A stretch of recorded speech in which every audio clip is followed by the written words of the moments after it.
बिना डर के घूमना नागरिकों का मौलिक अधिकार, सुप्रीम कोर्ट का कड़ा फैसला, राज्यों को रेबीज ग्रस्त और खतरनाक कुत्तों को मारने की दी सलाह।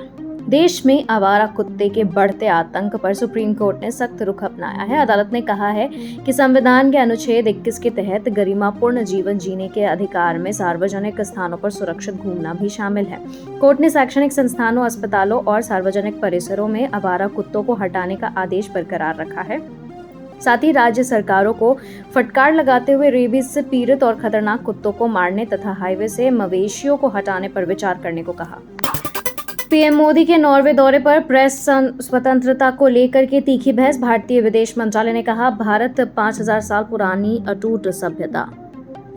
प्रधानमंत्री नरेंद्र मोदी के 5 देशों के दौरे के दौरान नॉर्वे में माहौल उस वक्त गर्मा गया जब एक स्थानीय पत्रकार हेले लिंग ने भारत में मानवाधिकारों और प्रेस की स्वतंत्रता पर तीखे सवाल उठाए। पत्रकार ने प्रेस स्वतंत्रता सूचकांक में भारत की 197वीं रैंकिंग का हवाला दिया है।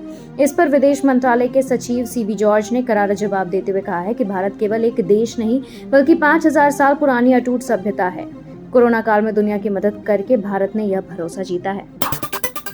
देश में जल्द आने वाला है बड़ा आर्थिक तूफान, राहुल गांधी का मोदी सरकार पर हमला, कहा आज आम जनता और युवाओं को भुगतना होगा नुकसान। लोकसभा में नेता प्रतिपक्ष राहुल गांधी ने रायबरेली दौरे के दौरान केंद्र सरकार की आर्थिक नीतियों पर तीखा हमला बोला। उन्होंने दावा किया कि देश जल्द ही एक बड़े आर्थिक तूफान का सामना करने वाला है। राहुल ने आरोप लगाया कि प्रधानमंत्री नरेंद्र मोदी का आर्थिक ढांचा केवल अडानी और अंबानी जैसे चुनिंदा उद्योगपतियों को फायदा पहुंचाने के लिए बना है। उन्होंने तंज कसते हुए कहा कि इस आर्थिक झटके का असर आम जनता, किसानों और यूपी के युवाओं पर सबसे ज्यादा पड़ेगा।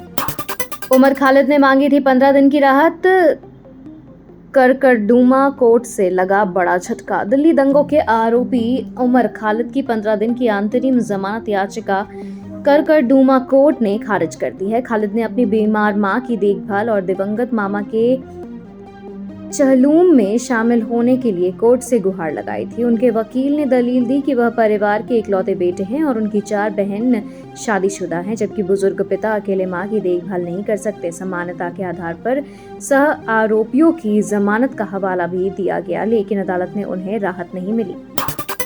अखिलेश यादव का बड़ा ऐलान, यूपी विधानसभा चुनाव में कांग्रेस के साथ जारी रहेगा गठबंधन। उत्तर प्रदेश में अगले साल होने वाले विधानसभा चुनाव को लेकर समाजवादी पार्टी ने अपनी रणनीति साफ कर दी है। सपा प्रमुख अखिलेश यादव ने लखनऊ में स्पष्ट किया कि भविष्य के चुनावों में कांग्रेस व अन्य सहयोगियों के साथ गठबंधन जारी रहेगा। उन्होंने जोर देकर कहा कि गठबंधन का मुख्य आधार सीटों का बंटवारा नहीं बल्कि चुनाव में जीत होगा। अखिलेश ने यह भी कहा कि उनकी पार्टी के पास गठबंधन चलाने का लंबा अनुभव है और वे सहयोगियों का फायदा सुनिश्चित करते हैं। कभी भी गिर सकती है जोसेफ विजय की सरकार, एमके स्टालिन ने डीएमके कार्यकर्ताओं से की जल्द चुनाव के लिए तैयार रहने की अपील। तमिलनाडु के पूर्व मुख्यमंत्री और डीएमके प्रमुख एमके स्टालिन ने बड़ा दावा करते हुए कहा है कि राज्य की मौजूदा सरकार कभी भी गिर सकती है। उन्होंने अपनी पार्टी के कार्यकर्ताओं से पहले चुनाव के लिए तैयार रहने को कहा है। वर्तमान में तमिलगावेत्री कजगम के मुख्यमंत्री जोसेफ विजय की सरकार गठबंधन और अन्ना द्रमुक के 25 बागी विधायकों के बाहरी समर्थन पर टिकी है। स्टालिन के मुताबिक अगर सहयोगी दलों ने समर्थन वापस लिया तो राज्य में बड़ा राजनीतिक संकट खड़ा हो जाएगा।